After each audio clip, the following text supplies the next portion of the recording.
Those children have no business being at this graduation. They'll ruin Emma's special day. Margaret, my mother-in-law, shouted, her face turning bright red as she blocked the entrance to the university auditorium. My 2 children, ages 6 and 8, clung to my hands, shrinking behind me in response to her outburst.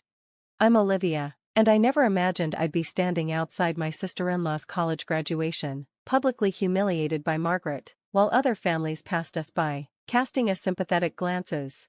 They're Emma's niece and nephew, I said calmly, trying to keep my composure as my heart raced. They've been practicing to stay quiet, and they even made cards for her. I couldn't care less about their cards, Margaret snapped, glaring at my kids like they were troublemakers. This is a formal event, we have important guests, and I won't let them make a fool of us with their noise and squirming. I felt Lucas grip my hand even tighter, and Sophia's eyes welled up with tears. These were the same grandchildren Margaret had barely acknowledged since they were born, always excluded from every family event for increasingly ridiculous reasons. They are family, I said, meeting her icy gaze. Your grandchildren. Margaret laughed bitterly. Family? Please, just because my son made the mistake of marrying you doesn't mean these children belong here. Emma specifically asked for them not to be here. That's ridiculous. Emma, my husband David's younger sister, had always followed her mother's lead, treating us like outsiders. The fact that she'd prefer to exclude her niece and nephew from her graduation rather than risk them misbehaving spoke volumes about her family's values. That's not true, Mom, Emma's voice rang out from behind Margaret. We turned to see her standing there in her graduation gown, her face unreadable. I never said I didn't want them here. Margaret's face went from shock to a forced smile. Honey, I'm just trying to protect your big day. You know how kids can be. By causing a scene in front of everyone? Emma raised an eyebrow, eyeing the growing crowd of onlookers. Real classy, Mom. I was taken aback by Emma's defense. In the 8 years I'd been married to David, she'd never stood up to her mother, especially not on my behalf. Where's David? Emma asked, scanning the area for her brother. He's parking the car, I replied. He stopped to help Lucas. He sprained his ankle at soccer practice. Margaret seized on this immediately. See, they're already causing problems. We'll have to delay the whole thing because that boy can't even walk right. That's enough. David's voice interrupted her, and he stepped into the scene. My husband of 8 years gave his mother a look that was a mix of disappointment and exhaustion. Mom, we're all going inside, together, as a family. If you make another scene, you won't be coming. Margaret opened and closed her mouth, taken aback. This wasn't how she envisioned the day. She had counted on Emma supporting her, and David staying quiet, as usual, but her plan to exclude us was falling apart. Fine, she sneered, stepping aside, but when they ruin everything, don't say I didn't warn you. As we walked inside, I noticed Emma hanging back. She pulled something from her gown, a small digital camera. I recorded everything, she whispered as she passed me. Mom's tantrum, her trying to ban my niece and nephew. I'm sick of her controlling every family gathering with her drama. I stared at her, surprised by this unexpected show of support. Emma offered a small smile. Maybe it's time someone showed everyone who really causes the trouble. Margaret had no idea that her public attempt to exclude her grandchildren was about to backfire spectacularly. The photos she had hoped would be perfect family portraits were about to tell a very different story, one that would make our whole family confront the ugly truth hidden behind her carefully constructed image. As we took our seats, Lucas and Sophia sat still, just as they had practiced. I caught Margaret's eye from across the aisle. She was already on her phone, likely complaining to her country club friends about how her daughter's graduation was ruined by her son's unfortunate family. I smiled, knowing the truth would soon be revealed to everyone.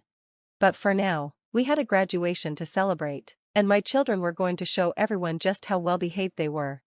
The ceremony went off without a hitch, defying Margaret's gloomy predictions. Lucas and Sophia sat quietly throughout the entire event, their eyes wide with excitement as they watched their Aunt Emma receive her diploma. They even held up their handmade cards at just the right moment, making Emma beam with pride.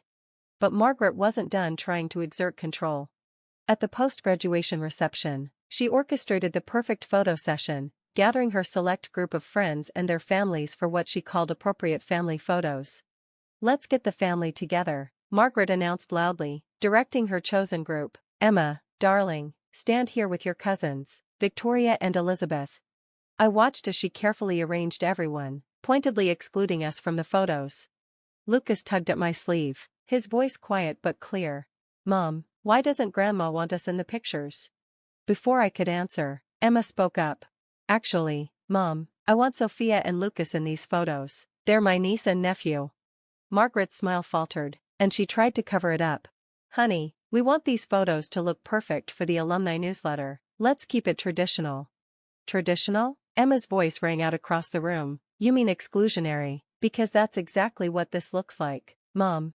The room grew quiet as people turned to watch the confrontation. Margaret's friends exchanged uneasy glances, and she tried to hold it together. Emma, darling, you're causing a scene. No, Mom, you caused a scene earlier when you tried to ban my brother's children from my graduation, and now you're doing it again. Emma pulled out her phone, tapping the screen. In fact, let me show everyone exactly what happened. Margaret's face drained of color as Emma held up her phone, and the video from earlier started playing for everyone to see. There was Margaret, shouting about how my children would ruin everything, preventing them from entering the ceremony. Oh my, one of Margaret's friends gasped. Margaret, those are your grandchildren. Another stepped out of the photo. I had no idea. Is that why we never see David's kids at any of the club events? Margaret's carefully crafted public persona was crumbling. Years of lies about why her grandchildren were never invited to family events were being exposed. They're perfectly well behaved, Emma said, her voice firm, but Mom's been excluding them because she's ashamed. Ashamed that her son married someone outside her social circle. I felt David's hand slip into mine as we watched the scene unfold. Our children, still unaware of the full situation, stood quietly beside us, showing everyone just how wrong Margaret's accusations had been. That's enough, Margaret snapped, her composure finally shattering. Emma, after all I've done for you, the ideal graduation, the right people around you, and this is my thanks? Public humiliation? Margaret fumed, her voice sharp and indignant. Emma, calm and unwavering, looked her mother square in the eye. No, Mom, you embarrassed yourself, and I'm done pretending your behavior is acceptable. She turned to us, gently taking Lucas and Sophia by the hands. Let's take a real family photo, one that includes everyone who matters. As Emma posed with her niece and nephew, a quiet shift rippled through the reception. People began to drift away from Margaret's curated group, gravitating instead toward the warmth and authenticity radiating from Emma and the kids. The photographer, originally hired to capture Margaret's vision of perfection, now snapped pictures of genuine joy, while Margaret stood off to the side, isolated and glaring. Send those to the alumni newsletter, Emma said with a pointed smile. Let them see what real family looks like. Margaret's phone vibrated nonstop. News of her earlier tantrum was spreading fast among her peers. I caught snippets of shocked whispers. I can't believe she tried to keep those sweet kids out. They were so well behaved the entire ceremony. The whispers turned into ripples, slowly dismantling Margaret's carefully crafted image. The very reputation she'd spent years polishing was now crumbling under the weight of truth. But Margaret wasn't done yet. She walked over to us, her voice dripping with false sweetness. Perhaps we could take a quick group photo, for appearances? Emma didn't hesitate. No, Mom, I think we've had enough of pretending. These photos are perfect just the way they are. As the event wound down, I noticed how the energy had shifted. People who once smiled politely out of obligation now approached us with genuine warmth. They knelt to compliment Sophia on her dress, asked Lucas about his ankle, and invited them to future events.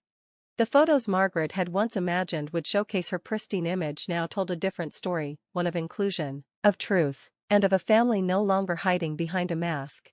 In the days that followed, the video Emma had captured spread like wildfire. The footage of Margaret berating her grandchildren and denying their place at a family event shocked her social circle. The smiling photos of the children, arm in arm with Emma, did the rest. And then the phone rang. This is all your fault, Margaret snarled when I answered. My friends at the country club are talking. The charity board is re-evaluating my position because they say I don't embody family values. You've destroyed everything. I stayed composed. No, Margaret, you did this. Years of ignoring your grandchildren, treating them like they didn't belong, it finally caught up with you. They're voting next week on whether I should stay on the board, she snapped. You have to fix this. Tell them it was just a misunderstanding. I couldn't help but chuckle. Which part was misunderstood? The video of you blocking your grandkids from a graduation? Or the countless times you left them out of holidays and events? Silence. What surprised me the most was Emma's continued efforts to make things right. A few days later, we received a folder in the mail, prints from the graduation day, beautiful images of her with Lucas and Sophia, each one radiating affection. She included a handwritten note. "I'm sorry it took me so long to speak up. Your kids deserve better. I want to be a part of their lives, if you'll let me." David, who'd often remained quiet in the past, decided to hold a family meeting, without Margaret. He knelt beside the kids, looking them in the eyes. "I'm sorry I didn't stand up for you sooner. You are everything a parent could hope for, and no one should have made you feel otherwise." Real change came slowly, but it came.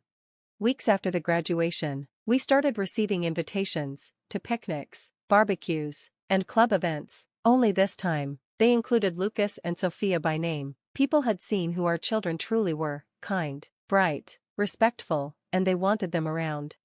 Margaret did lose her seat on the charity board. When she called to tell us, her voice lacked its usual sharpness. I'd like to try again," she said, "to really know them, if they'll let me." I looked out the window at Lucas and Sophia playing in the yard. "That's not up to me, you'll need to ask them, and this time, earn it." A month later, Emma hosted a small dinner at her apartment. Margaret showed up, quieter than usual, unsure of her place. She sat back and watched as Lucas excitedly talked about his drawing, and Sophia proudly showed off her new gymnastics moves. For the first time, she really saw them. "They're extraordinary," she whispered to me, tears threatening to spill. "I've missed so much." "Yes," I replied softly, "you have." Today, the photos from that graduation still appear on social media, not the staged ones Margaret envisioned, but the real ones: Emma laughing with her niece and nephew, all of them caught in a moment of true connection. The images tell a deeper story, of love, of truth, and of a family healing old wounds. Margaret's path toward redemption is ongoing. There are stumbles, and she still struggles with humility, but she's trying. Slowly, she's learning that real family values aren't about curated appearances, they're about showing up, being honest, and letting love lead. Lucas and Sophia, with their open hearts and childlike grace, are teaching her that. They even call her grandma again, though now, it's a title she's learning to live up to.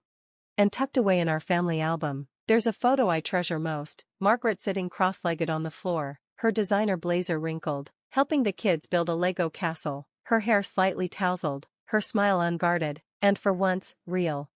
Not perfect, but finally, real. Thanks for watching. We'll see you in the next video. Stay stunned.